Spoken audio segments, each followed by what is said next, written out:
monkeys.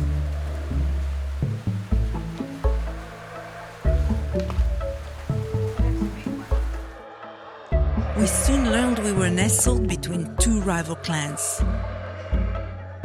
Their vocal negotiations could erupt at any time, day or night. Their house echoed into something primal and raw.